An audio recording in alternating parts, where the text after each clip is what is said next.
Connections Training and Technical Assistance Culture is Prevention webinar.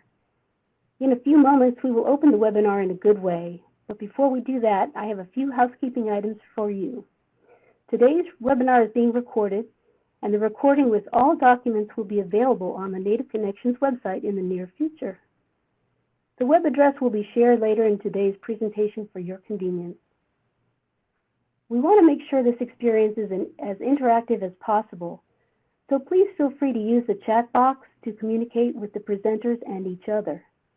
Many of you have experience working in Native communities, and we encourage you to share your knowledge and any knowledge that you believe will help our brothers and sisters throughout the community.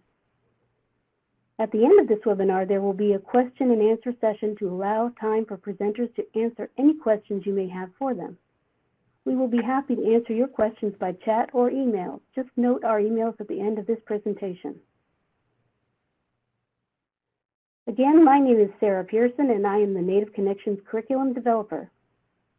I'd like to introduce another feature to you to interact with us today. Along the top of the screen, please take a look at the three icons. You'll see a speaker, a phone, and a little person raising their hand. You can use this feature of the raising your hand person to raise your hand and communicate with the presenters. Let's try that out now. We want to communicate with the presenters, and we want to welcome them warmly. So choose the applause, clapping your hands to welcome them in warmly. Yeah, you're all raising your hand. There we go. We have a few applause. That's great. You can ask presenters to slow down or speak up, and you can also raise your hand if you have a question or comment. If I see a hand raised, give me a moment, and I'll try to engage with you in the chat box, or the speakers may call out to you in person. Thank you. So I want to turn this over to our two fearless leaders, Barbara Aragon and Hunter Genia, for a wonderful webinar on Culture is Prevention. Barb and Hunter. Thank you, Sarah. Thanks for that warm welcome, and I'm glad to see all of the folks that are signing on right now. This is Barbara Aragon. I am a Native Connections GTA, or Grantee Technical Assistant. I'm calling in from California, and where I work, we're not only with Native Connections, with Circles of Care. My tribes are Laguna Pueblo and Crow, and I'm going to turn it over to my co-facilitator, Hunter Genia. Miigwech Barb. Hello, everybody. Gusa Indigenous Wabajan Shido Den, Mount Pleasant, Michigan, Nadojiba. Saginaw Swan Creek Black River Band of Chippewa, Minwa, Grand River Band, Odawa, Anishinaabe. Welcome, everybody, and let's have a great webinar today.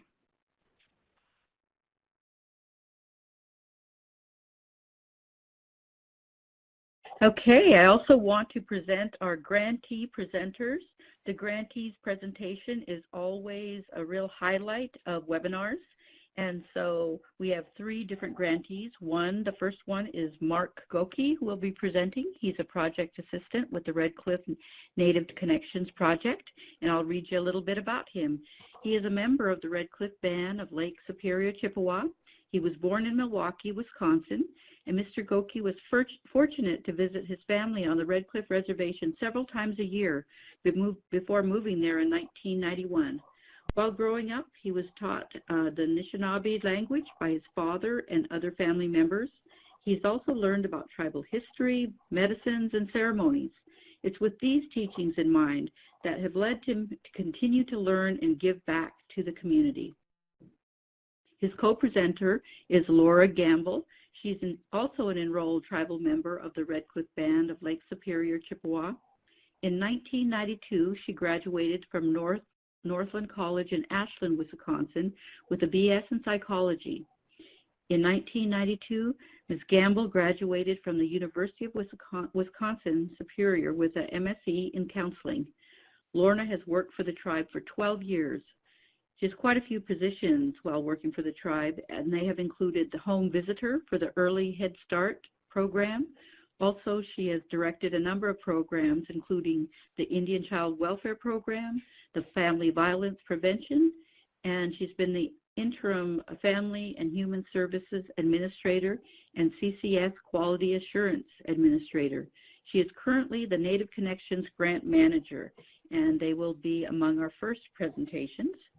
Our other presenters include Tasha Norton, who is Hupa, Yurok, and Karuk from Northern California. Ms. Norton was raised by her grandma and great-grandparents on the Hoopa Valley Indian Reservation, which is really a beautiful area. And at the age of 13, she worked as a Johnson O'Malley tutor, where she worked with elementary students after school. Tasha attended college in Oregon and Washington before moving to Sacramento to finish her schooling and to pursue her passion, which is working with Native youth. In her current position as a youth peer support specialist at the Sacramento Native American Health Center, she incorporates her Native culture in everything she does. She not only teaches youth about walking into the two worlds of Native traditions and Western living, but she really models it in her own life. Our fourth presenter is Shara Berg. Shara Berg works as a Native Connections project evaluator and technical writer for the Knightley Indian tribe in Kenai, Alaska. She's originally from Texas, so she's gone quite a distance from two big states and has lived in Alaska for 5 years. She has worked mainly in the healthcare and legal fields throughout her professional year. Shara is currently getting her master's degree in social work. All right, social workers. Okay, we're going to go ahead and start diving in there, but I'm going to turn it back over to Hunter for an introduction. Thank you, Barb. At this time, we'd like to ask Mainichi from Red Cliff Band of Lake Superior, Chippewa, Mr. Mark Goki, to open us up in a good way. Thank you, Mark. Oh, we're doing the way Margan, Dapnan and Bungie, Sema, Bungie, Tutula, and Sa, National Band. New goods to National Band, one, Homa. Kibate, a dog in Mount Kennedy go, Domino, Domino, same as that. You go, India go, me go, middle my dog. Maybe Zayag, Zah, Nikan, Kakana, Awia, Oma. Izchke yada de Oma and miigwich Wabanan Javana Ningabi you waited on my dog no miigwich ispriming my dog no isknaki tapna bagi sema mio niwi nagamong Kete Nungamoin. Basically there I just was talking for us to the spirits that they accept this little bit of tobacco here that I'm holding, that that I don't know all that much, but we give it a try and say thank you that we do good things and we travel along a good road with a good heart as we proceed, and I was going to sing a song, an old traditional song I started learning when I first came up here when I was a little kid and moved here permanently, so I was going to sing a couple of push-ups of that.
Miigwech Mio. Ho, Chimigwech, Niji from Red Cliff Band of Lake Superior Chippewa Community. We look forward to hearing your presentation just a little bit later. We turn back over to Barb. Thank you, Mark. That was wonderful. Okay, we're going to look at the learning objectives for this webinar. And the first is that we're going to have a discussion about historical trauma as a factor in resiliency and the impact on culture.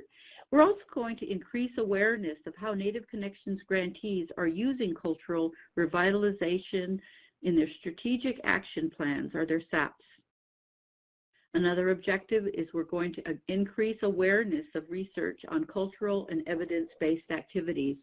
So the grantees are going to not only share what they're doing as far as revitalization or continuation of culture, but they're also going to be talking about how that's being measured.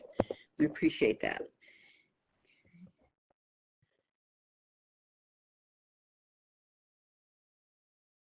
Okay, some of the key words, and I think many of you will be familiar with them, but we wanted to go over them so we have a common understanding, is we're going to talk about historical trauma.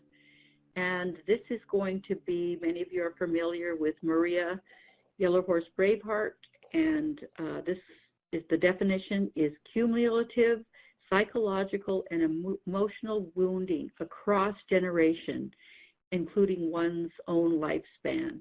So Hunter will be talking about that.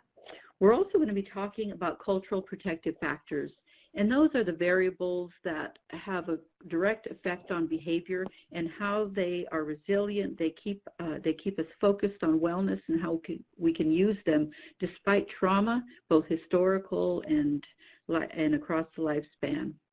And then we're going to talk about evidence-based practice. I know for many of you with the Native Connections, you're requested to use evidence-based practice, and that is the integration of the best available research that they go through an NREP process to achieve the status of evidence-based practice, but we want to also partner with that with cultural-based practice. And what the presentations are going to focus on is cultural best practices. And so we look forward to achieving these objectives. And you can also do it because you'll have an opportunity to respond in the chat box when we ask you for input. And also there will be a short survey, or a short response that will be part of the interactive part. I'm going to turn it over to Hunter Genia to talk about historical trauma. Thank you, Barb. You know, one of the things I wanted to share with grantees that are listening in today is, you know, when we talk about cultural revitalization, it's like, why do we need to revitalize? And so we thought maybe just giving a basic understanding of some of the federal policies, just a quick snapshot, some of the major ones, although this is not at all an inclusive list over time since contact. So when we take a look at some of the things that have happened in Indian country, the Indian Removal Act of 1830, we know that some of the grantees that I work with were removed from the Great Lakes area out to Kansas and Oklahoma. We had some that went up to Canada, and others that were forced marched across the southeastern part of the United States, west of the Mississippi. We also know that in 1883, the Religious Crimes Code Act, not a lot of people talk about this, but this was the federal law that outlawed, made it federally unlawful for the practice of Native culture, tradition, ceremony, and language, and spirituality. And when we talk about the Dawes Allotment Act, the breakup of families and communities and giving property to individual head of households, that was also a factor in having an impact on the cultural essence of Native families and communities. And in 1924, the Snyder Act, which overall allowed our people to have the opportunity to become a United States citizen, even though we've been here for thousands of years. And in 1935, the Indian Reorganization Act, which a lot of tribes who are trying to even get reaffirmed onto the federal list of tribes have been impacted by this particular act. And in 1968, we even had to have our own Indian Civil Rights Act, our own Bill of Rights, giving us protections because of a lot of the treaty and historical violations that still impact tribes and the welfare of communities today. And in 1975, the Indian Child Welfare Act, which was the result of thousands of Native children being removed from Native families and placed in non-Native families as a systematic course of action between the 1950s and into the 70s. And in 1978, finally, the reversal of the 1883 Religious Crimes Code Act, the American Indian Freedom of Religion Act, which allowed us the opportunity to practice and live according to our cultural traditions, ceremonies, language, and spirituality without the threat of being incarcerated. So those are just some of the federal policies that have impacted us and still are impacting our tribal communities today.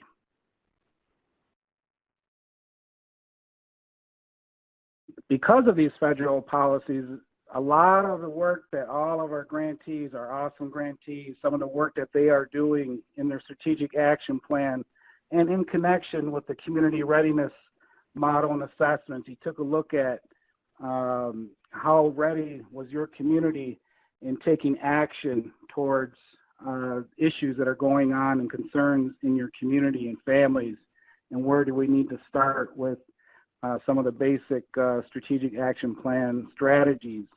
And some of the things that we are seeing in our communities today is higher rates of post-traumatic stress disorder.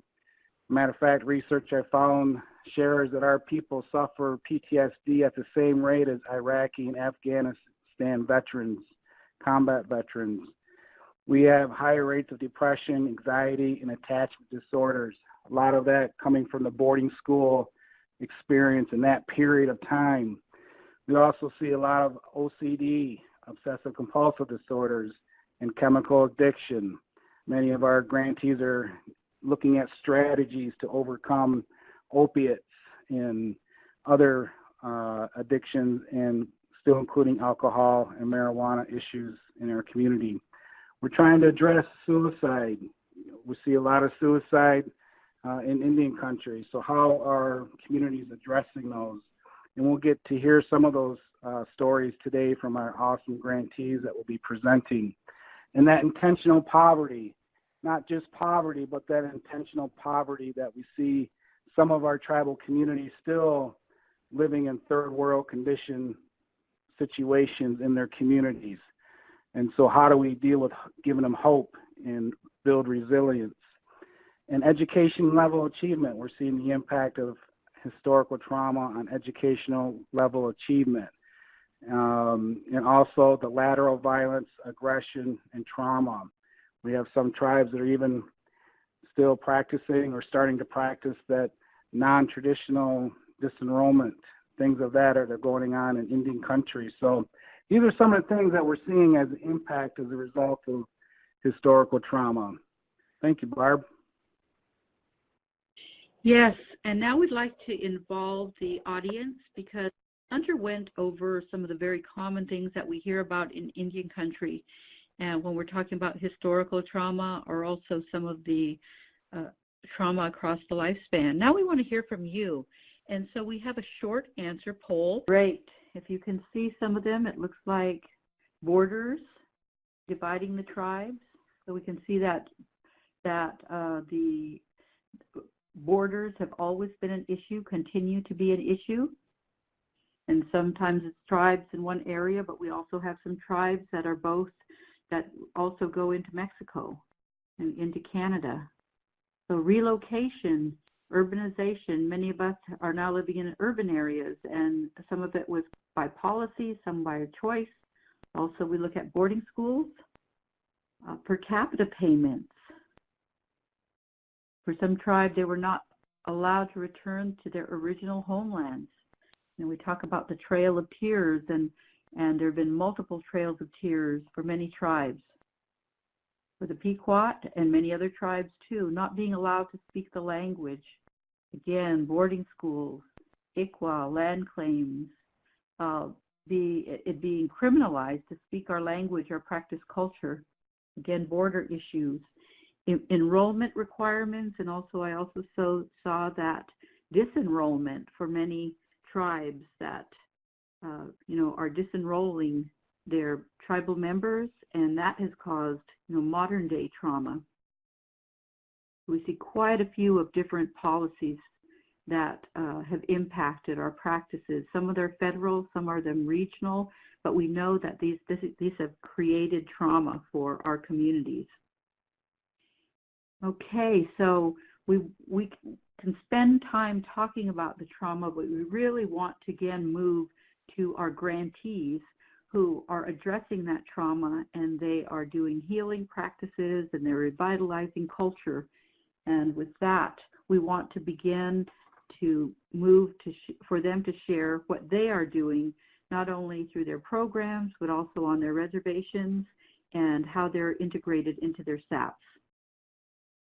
Hunter, do you want to say anything before I move to the next? No, just thank you to all the 29 individuals who responded to that. I think every time we do an exercise like that, I'm always learning something new from different regions where the tribes are. So very awesome. Thank you for sharing.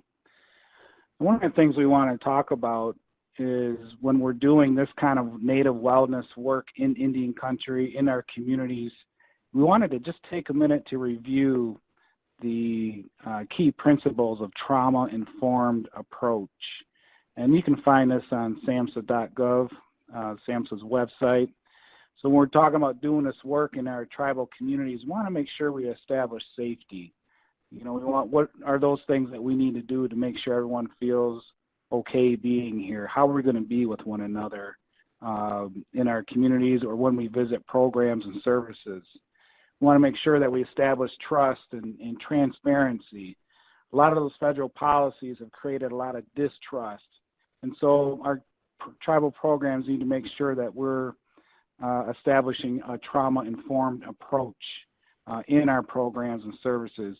We want to make sure that we advocate for peer support, not just program personnel, but also those community members that can help be a part of that circle of care for that individual or family. We want to make sure we establish collaborations and mutualities. So we talk about Native Connections in the grant. One of the main goals of that grant is to establish those partnerships. Let's collaborate. Let's break down those silos. And we want to make sure we empower our people, our youth, and our elders and our parents. We want to make sure we empower our programs. We want to make sure we give them some voice and some choice.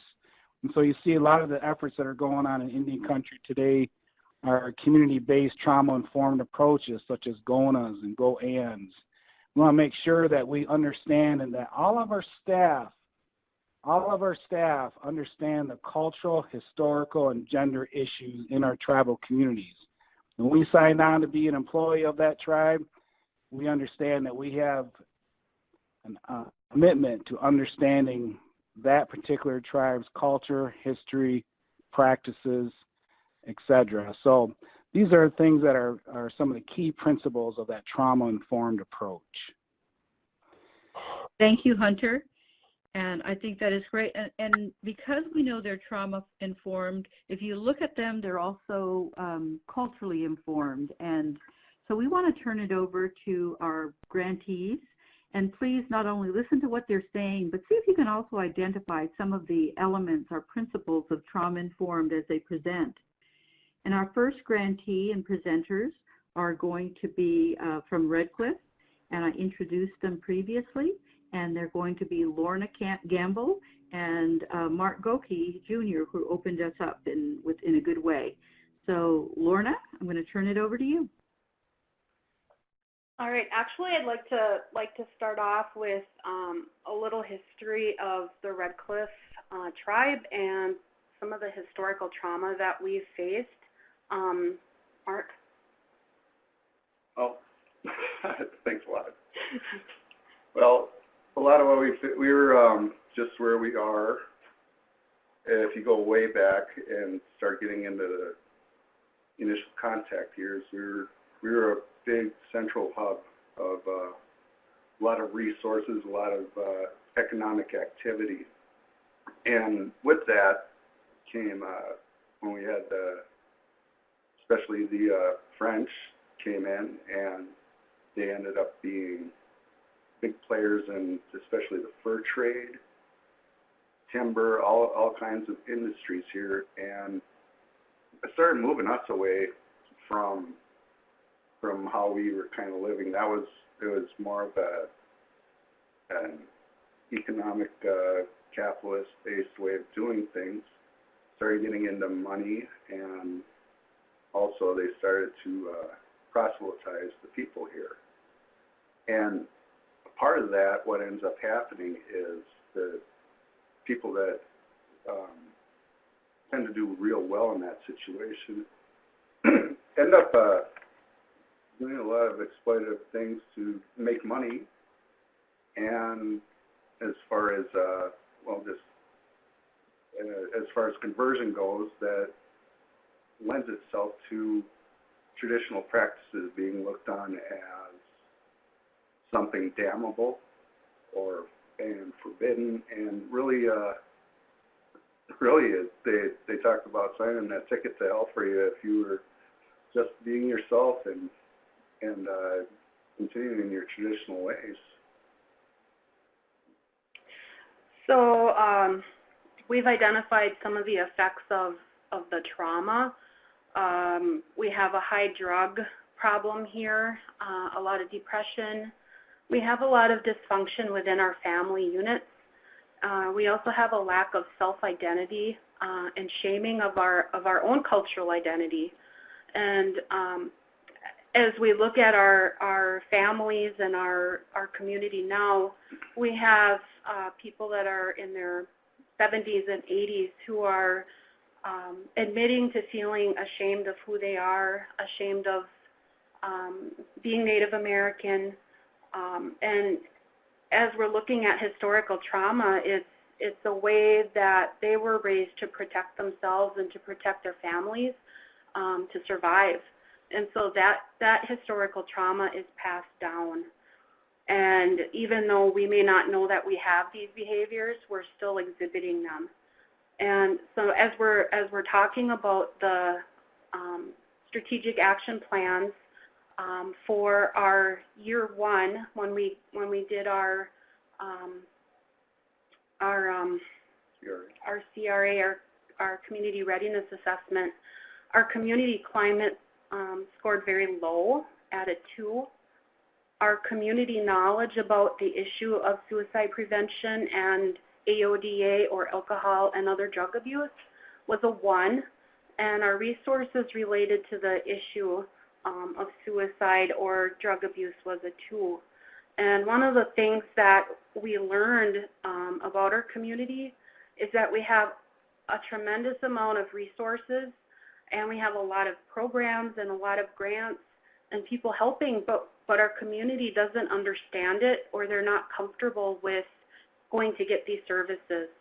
And so one of the things that we needed to do right away is to meet the community where they were at.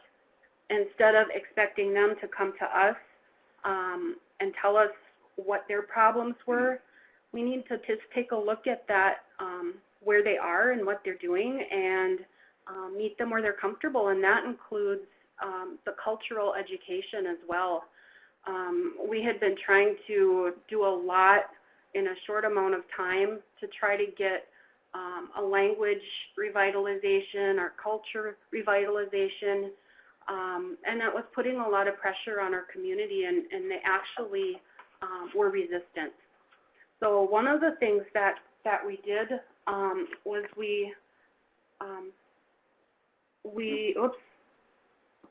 we're going to switch the slides here a little bit.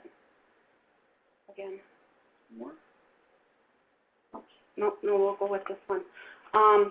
One of the things that we did was we had a group, a project called the New Hope Wellness Group, and that was our New Hope supported housing unit. was in collaboration with our AODA, or Alcohol and Other Drug Abuse Program here, our outpatient services, and we worked with Native Connections to bring a weekly support group to these people.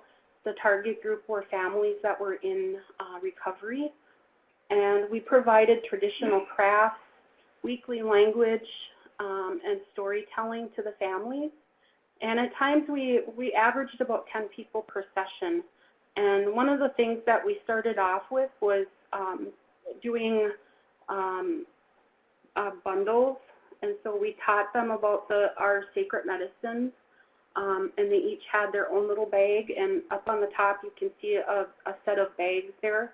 So they all made those by hand. And what that did was we focused on the sacredness of our medicines as a form of healing our wounds.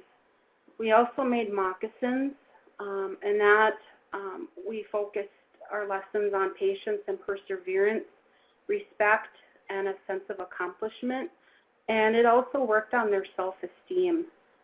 We also made traditional rattles out of turtle shells to focus on the connections with who we are as Anishinaabe, and that comes with some turtle teachings that we teach in the winter time. We also did beadwork, and that taught us that nothing in life is perfect. And so that group still continues to meet every week. Everyone kind of works at their own pace, and they have found a lot of pride in not just their work, but in who they are. Another project that we did was working with our alternative education class at the Bayfield School District.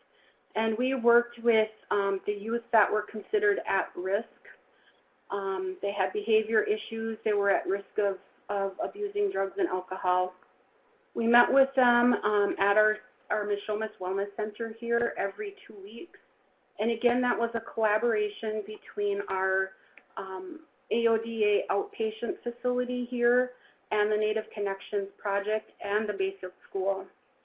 One of the projects that we focused on was crow work, and that again taught patients. They had a sense of pride in their accomplishments. We worked on their sacred bundles, and they also grew their own traditional medicines, harvested, and then filled their bags up at the end of the school year. The lessons were focused around the importance of carrying medicines as a tool for strength rather than drugs or alcohol to avoid using their voices. They taught patients with themselves and also to work together as a team. We used language, and that incorporated the lessons with the storytelling throughout the winter. So when we're talking about trauma-informed approach, we tried to meet as many of those as we could. We tried to establish a sense of trust between the youth. They had a peer support network. We also worked collaboratively with other programs, and we focused on historical trauma and used a positive, healthy approach to dealing with it through our culture. And now I'd like to turn the last one over to Mark. All right. And then to kind of wrap it up here, we've had the our Ojibwe language, weekly Ojibwe language table going on here. And basically the idea behind it is to normalize and take away any kind of intimidation factor there would be in our members and our neighbors and our family getting together to learn our own language and become more in touch with that and learn the lessons that are incorporated into learning our language. It's a living thing. It's a living language. It's 80% verbs. It's very descriptive, and within those words, we find our lessons. For example, just even the words agakwa. It means that literally translation to English, it's a real thick forest. But to us, when we use that, it kind of means that he or she is going through like a hard time. They're having a tough go at it.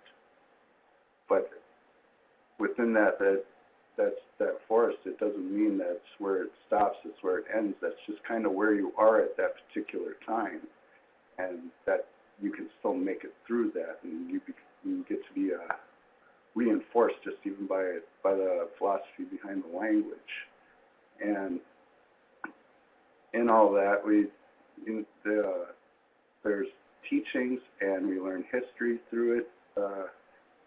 We haven't just been doing just word-to-word translations or composition, but it's part of stories, part of songs, and all these things become our helpers, our tools to combat a lot of the issues that are affecting us. And hopefully by doing it in this way, we can take away some of the intimidation that that's a real, I don't know, it's not such a scholarly pursuit, but something that's real accessible to our friends and family, and as a way to get together and learn these lessons and hopefully spread that throughout the community. And another thing I wanted to just add to that is that we incorporated people to teach the classes that are not considered to be professional teachers.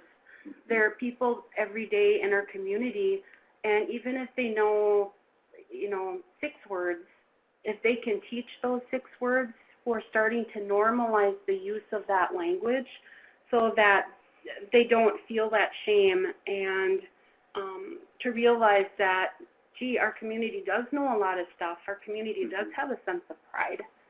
And so, every week we pick a different presenter within our community. And that seems to be going okay.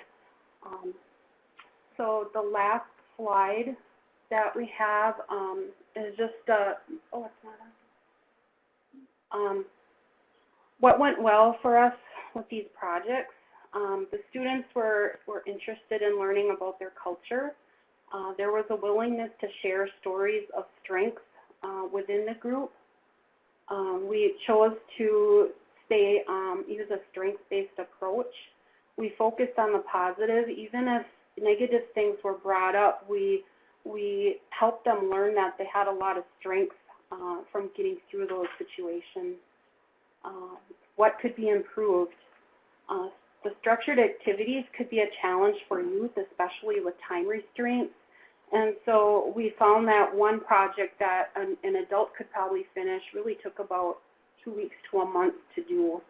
And so we need more planning time to engage youth. It would have been helpful to build up a little bit more trust with them so that they would interact more. Right towards the end of the session, they started to open up. And so those are just a few of the things that we wanted to share with you. And if you have any questions, feel free to let us know. Miigwech. Miigwech. Thank you, Redcliffe. That was a great presentation. And we will have the names and contact information of all of the grantees on the final slide. And want to turn it over to our next grantee, and that is going to be Sacramento, a Native American Health Center, and Tasha Norton. I introduced her earlier, and she is a youth peer support specialist, one of 2 there at Sacramento. So Tasha, I'm going to turn it over to you. That dia, Barb. Ayakwi, Ayaki, Naknau, Tasha Norton. Morik, Esi Takimisting, Esi Mitdilden, Esi Kadamin, Meitwometchok, Wish to Sacramento Ok. I said hello in all 3 of my languages. My name's Tasha Norton. I'm Hupa Yurakan Kaduk from Northern California. I am from the villages of Takimisting, Mitdilden, Morik, and Kadamin. But I live in Sacramento. I am one of the youth care support specialists here at Sacramento, and we work directly with the Native youth living in Sacramento County. Today I kind of want to talk about some culture revitalization, such as our coming-of-age ceremonies for our young girls, gathering of Native Americans, GONA. We just completed one of our youth GONAs, and it was amazing. And also tying that both of those into living in two worlds, as a lot of we as Native people have to do, and finding that balance for our Native youth. First, I want to talk about this picture. This picture is one of our bark skirts from back home, and a lot of California tribes use bark skirts. This bark skirt is my little sister's, and it was made out of maple bark. And we really, when we're weaving the maple bark, we weave in all of the different teachings, all of the different resources, all of the different knowledge in that bark skirt. And so when this young woman wears this bark skirt, that she has all these teachings, we really take that into I take that into the work I do today with our Native youth, such as when we were at GONA this weekend, when we were hosting the gathering of Native Americans, we talked about the weaving of the bark skirt and all the different resources when it comes to mastery, belonging, interdependence, and generosity. And so we talked about this bark skirt and the different shared some basket stories with that. So I really wanted to start off with this as my starting point of sharing the resources, that generosity, and how you have everything in your basket that you need. This picture right here is my little sister and her best friend, and this was after her flower dance, her coming-of-age ceremony. And in her coming-of-age ceremony, she was taught all the different traditional things, but also she was taught the modern things.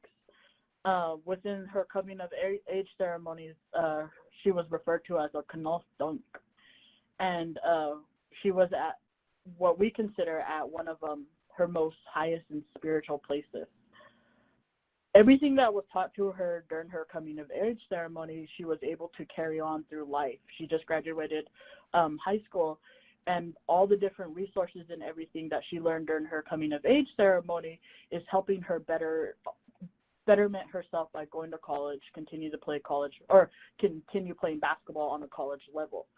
I really bring this up because we used this teaching at the GONA, the Gathering of Native Americans, that we had this past weekend. One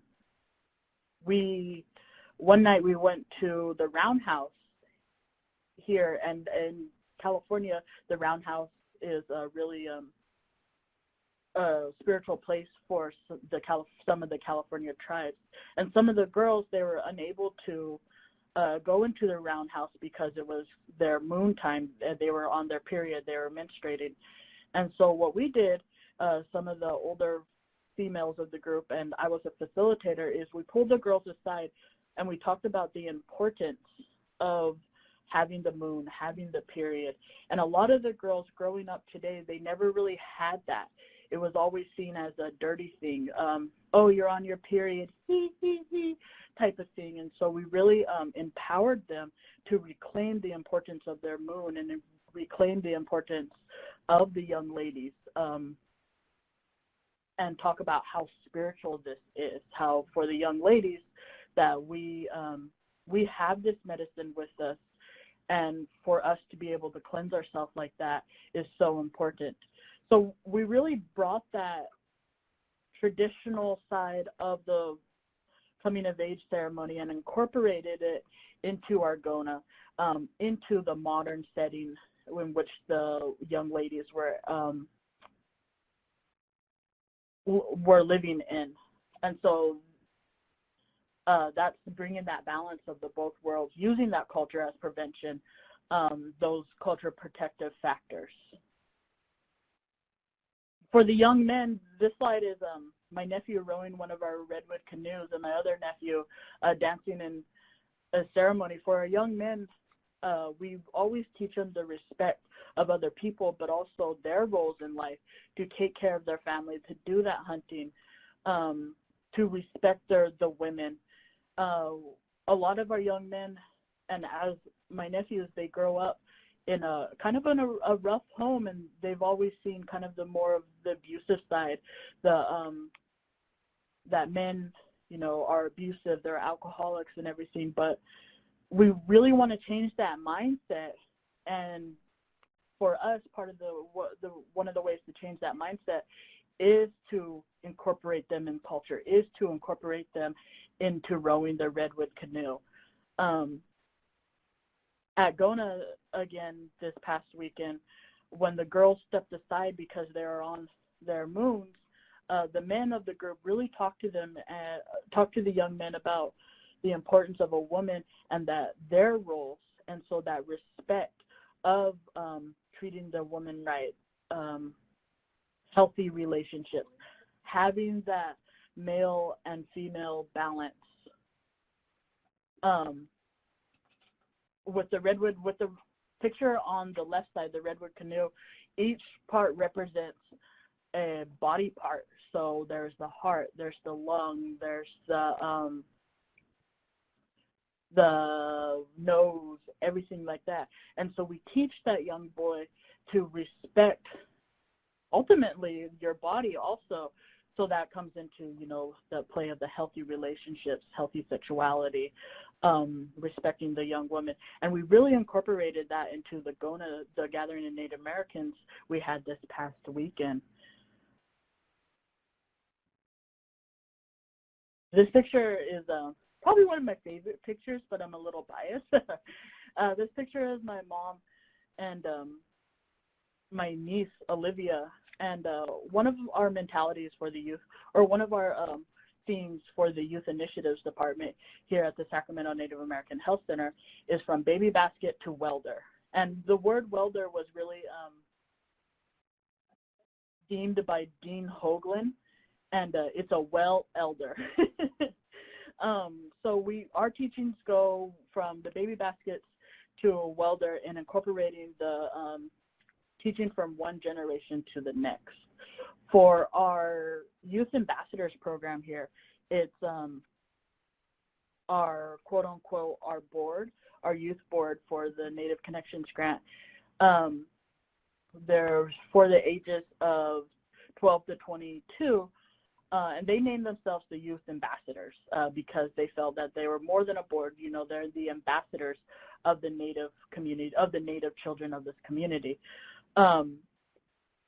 They wanted to have a mentor program in kind of like a little and big, the littles and bigs, and that's they wanted to, everything that they were learning, they wanted to teach to the littles. So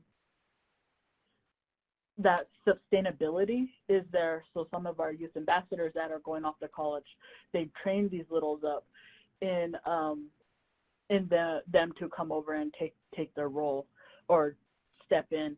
We call them the Little Snacks because the Sacramento Native American Health Center, abbreviation SNACS for short, and it was really amazing to see at this past Gona that some of the Little Snacks or our junior ambassadors really stepping up and taking that role into saying the different blessings, saying the different prayers, and also taking that healthy risk at Gona. Also, that comes into the suicide prevention in the protective factors, having that mentor, having that mentor to lead a good life.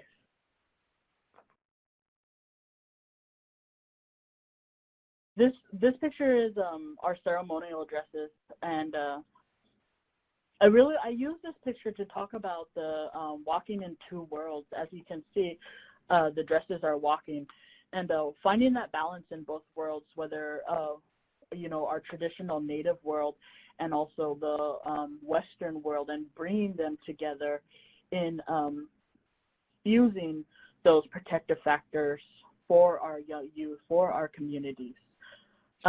We really did this at Gona this past weekend in the Chaucer.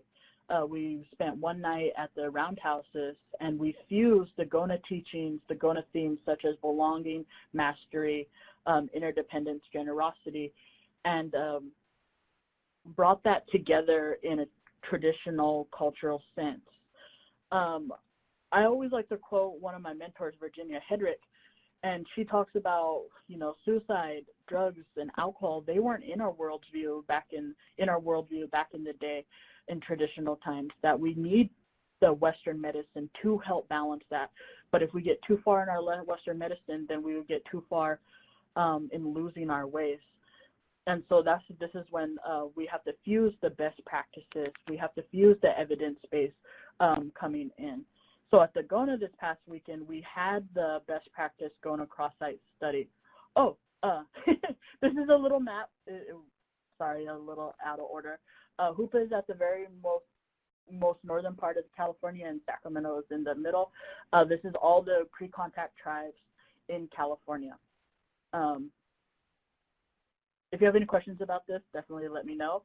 But I want to move on to the GONA cross-site study. So we had some evaluators come in and evaluate the fidelity of GONA, and how these protective factors, and using GONA as a proved evidence-based practice. So that's fusing the traditional and the modern setting into a best practice thing. So if there is any questions or anything, definitely let me know, and I'll be more than happy to answer them. Thank you for your time. Thank you, Tasha. And I just want to say, if you look at that third bullet, one of the things that's being measured in the cross-site study is the hope, and this is focused on youth, hope, and also cultural connectedness. And so there are a number of urban tribes in California are a part of that cross-site study. I'd like to move on to our third presenter, and this is going to be Shara Berg. She works at the Native Connection as the Native Connections project evaluator and technical writer for the Knights-Sea Indian Tribe in Kenai, Alaska. So I'm going to turn it over to you, Shara.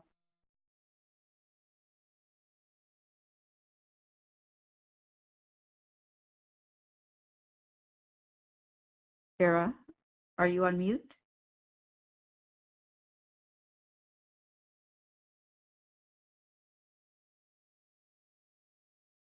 And as we're waiting, keep in mind in the resources list, there is also the cultural PowerPoint. So you have that PowerPoint there. And then there's also the trauma-informed, the 6 pillars. So there was the visual that Hunter went over, the 6 pillars of trauma-informed. And so you have a copy of that in your resources that you can download. Now, I think we may have lost, which is not uncommon when you're calling in from Alaska, is that Shara. Shara, okay, I just saw her little phone pop up again, so she must be calling in, and I look forward to hearing her presentation also. Hi, Barb, are you there? Yes, great. You can hear me? Great. Yes, I can. Okay, go ahead. Take it away, Shara. Okay. My name is Shara Berg, as Barb said, and I work for the Knights-Sea Indian Tribe. Our Native Connections grant program is called Yenehualtani, which means one spirit, respect for yourself in Dena'ina. It's one of our tribal values here at Knights-Sea. I'm the project evaluator and technical writer, and then I work with our project coordinator, Audrey Gifford, and our project director, Julie Dravis, who's also our director of behavioral health. We're kind of housed within our behavioral health program here with Knights-Sea.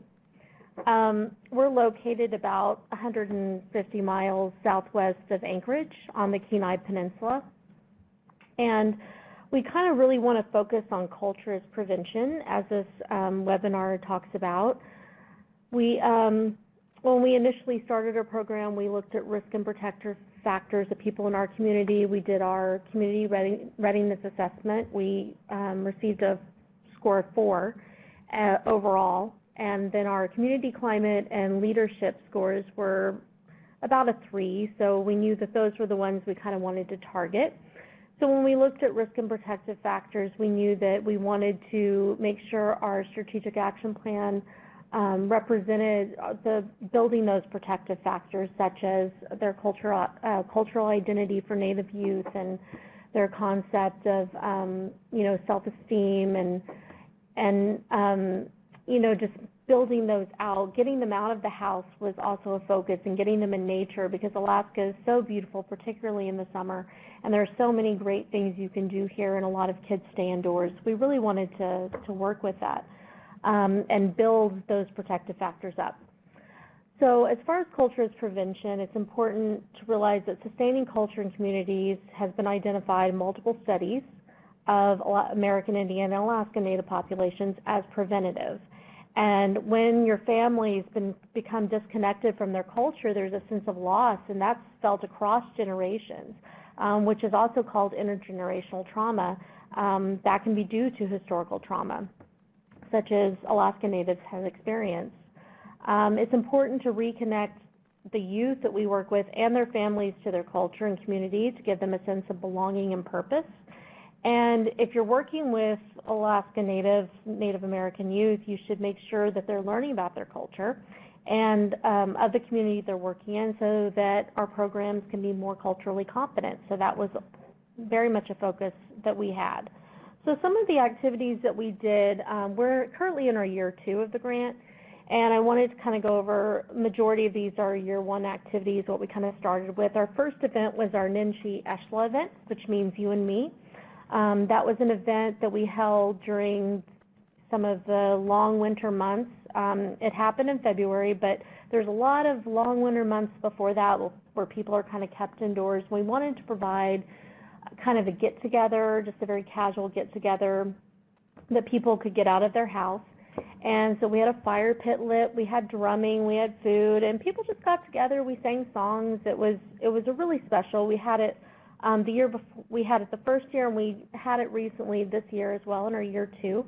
And then we also invited a troupe to perform the Winter Bear play. It's a group that performs this play for free throughout Alaska and the lower 48. I believe they're a theater group out of Juneau. And it's based on Athabascan culture, and the Dena'ina people, the Kanaitsi, are Athabascans. So we thought it was really great, and it's focused on a youth and an elder, and the youth, I believe, is having thoughts of suicide, and the elder kind of helps the youth along. And then we also perform, go to the schools and do talking circles, which I'm going to talk about a little more later. We do a hiking club every Friday, so we go on various trails in the summer and take the kids hiking. And what's great about that, and one of the protective factors, is establishing mentorships and peer support relationships. And so we were able to do that through our hiking club. We have older kids come and younger kids, and the older kids kind of help guide the younger kids. Our project coordinator, Audra Gifford, is really great about keeping that relationship intact and really helping them along. And then we've tried to focus on our Two-Spirit population. So we recently had the first march that Kenai Soldotna has had on Two-Spirit, or the LGBTQ youth community. And then we also had one last year as well. That one was a little smaller. It wasn't a march. It was just kind of a get-together. Just quickly, some of the other events that we do, we utilize our tribal net at our tribal fishery to pull the net in. So we have a Fish the Net class where you can help pull the nets in and clean the fish. And then we also had one of our elders, you can see her on the left, showing youth how to cut the salmon and brine them and hang them in the smokehouse for a smoking salmon class. We do culture camps throughout the year. In fact, my coworker is taking our youth out on a camp right now to Denali. So it's really exciting. We've been doing those all year, and we've had some really great opportunities. We also have taken them grouse hunting and picking morel mushrooms. And so what I want to talk to you now is about some of the talking circles that we do in the schools. So our school district has a program called Upstream Academy. It's a Title VI program that they've established for Native youth, and they had initially had it during the summer.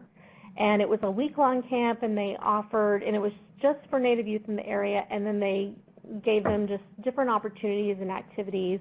I believe at a couple of camps they were able to talk to someone who showed them how to use drones, and then the police, I believe the police chief came in and gave them a talk about the ways that works with the police department and being a police officer and what that's like. And then different people through the community came and talked to them that week. We were one of them, and we talked to them about how to do a talking circle, which is something that people in Alaska Native and Native American culture do, and it focuses on shared values, and it involves acting from those values and creating positive connections with each other and their community. So we teamed up with our circle program, the CISLU Circle Program, and we provide talking circles for one day during that week, and we've done about 3 or 4 of them so far. I think we have one scheduled upcoming in the fall. And the talking circle topics have included bullying, identifying 3 important people in students' lives, and how to ask for help with mental health related issues. And it's really been popular. We also go out in the schools. We did last year go out in the schools every Tuesday for about a 20-minute free period they have and just talk to the kids about mental health issues. We usually take a clinician for that as well. Some of the guidelines of the circle, and I'll have a reference at the end of my presentation that kind of gives you a book that's really great to help you learn more about talking circles. It's kind of what they use here for our circle program. You want to make sure you honor the talking piece. So you sit in a circle and you usually have a talking piece. It can be an eagle feather. It can be a piece of driftwood that you've collected, something that's meaningful. And whoever has the talking piece is the one who speaks. So you want to make sure you speak from the heart. You speak about the important things that need to be heard, and you use honesty, courage, and humility. No one interrupts the person with the talking piece. You want to speak in a good way when you're speaking. You choose your words with care for others, and you don't attack or manipulate. You want to be brief and leave time for others. And you want to make sure you listen in a good way. You listen to learn, to understand, and give respectful, interested attention. You want to try to see things through the speaker's eyes, even if you disagree. The most important thing is to remain in the circle. Commit to the circle until everyone agrees to stop, and even if it becomes tense or difficult, you want to still play your part. And then what is said in the circle stays in the circle. You want to make sure you're trustworthy. The stories and words of others are not shared or gossiped about. So I think those are great tools and lessons to teach the kids within the circle. And they really seem to appreciate it. And we try to do surveys after the circles. And our feedback, you know, with kids sometimes it's hard to tell when they're engaged and interested. And a lot of times we're sitting there and they're not really talking, and they're just passing the talking piece and not really contributing.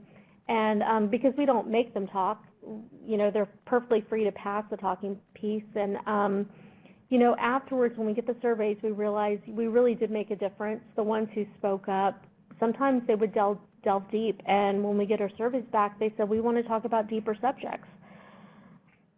So when you use the circle, you can use it to talk about those topics. You can also use it to make decisions and have plans that are informed, creative, universal, effective, developmental, and sustainable.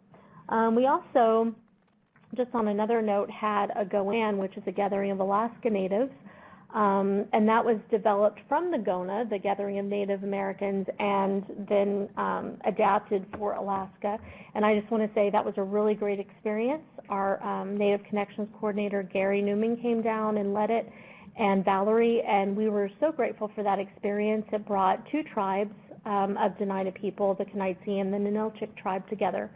And we had people from all over Alaska attending. So that was another cultural thing we were able to provide for our community. And I'm really grateful for you listening to me. Here are some of the references. The second one from the top is the book that I was telling you about. And I really appreciate you listening, and just let me know if you have any questions about our tribe or what we do. Thank you. Thank you, Shara. And we're going to, I know we're a little bit over, but we're going to open it up for any questions or comments.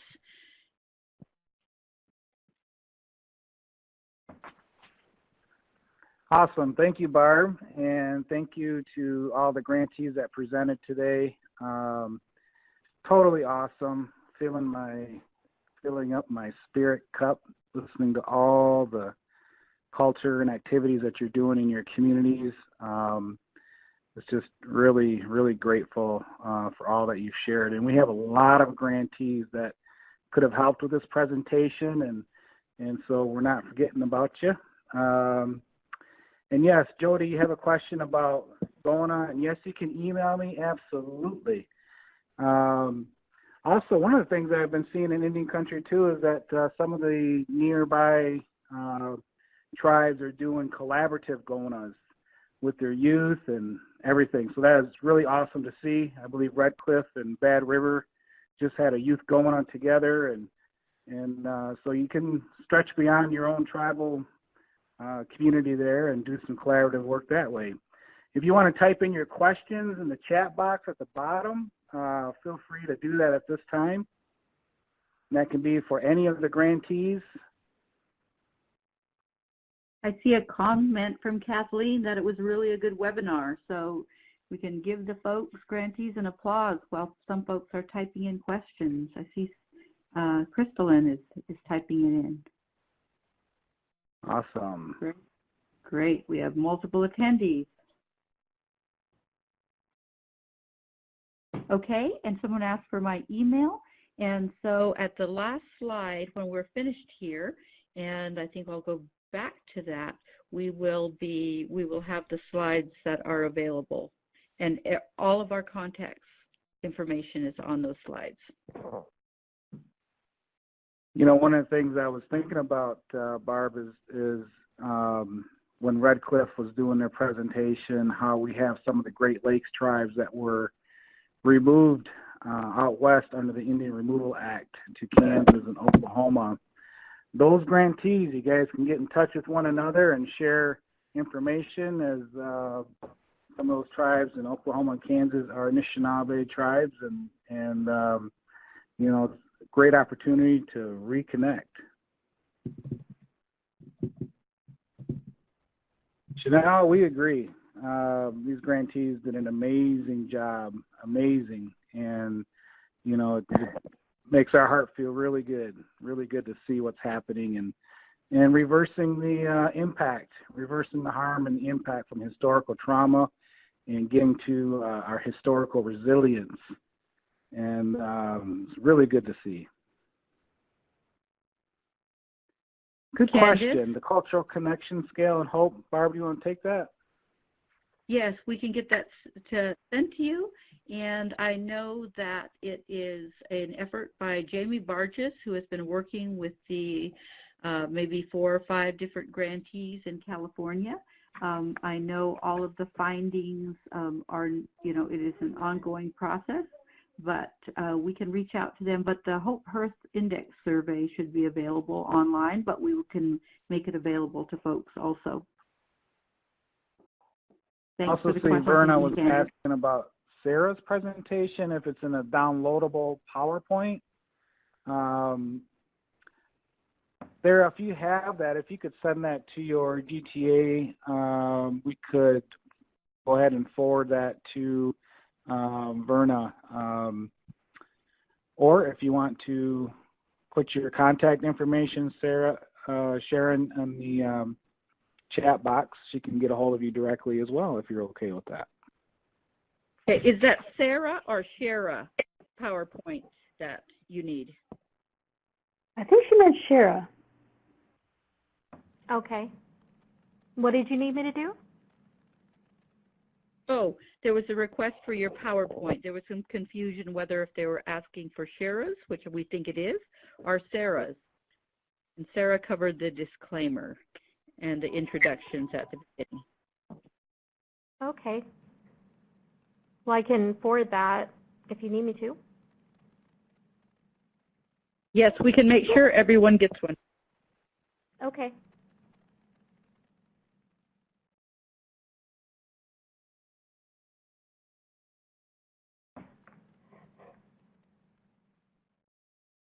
Looks like that's looks like we're good on questions, Barb.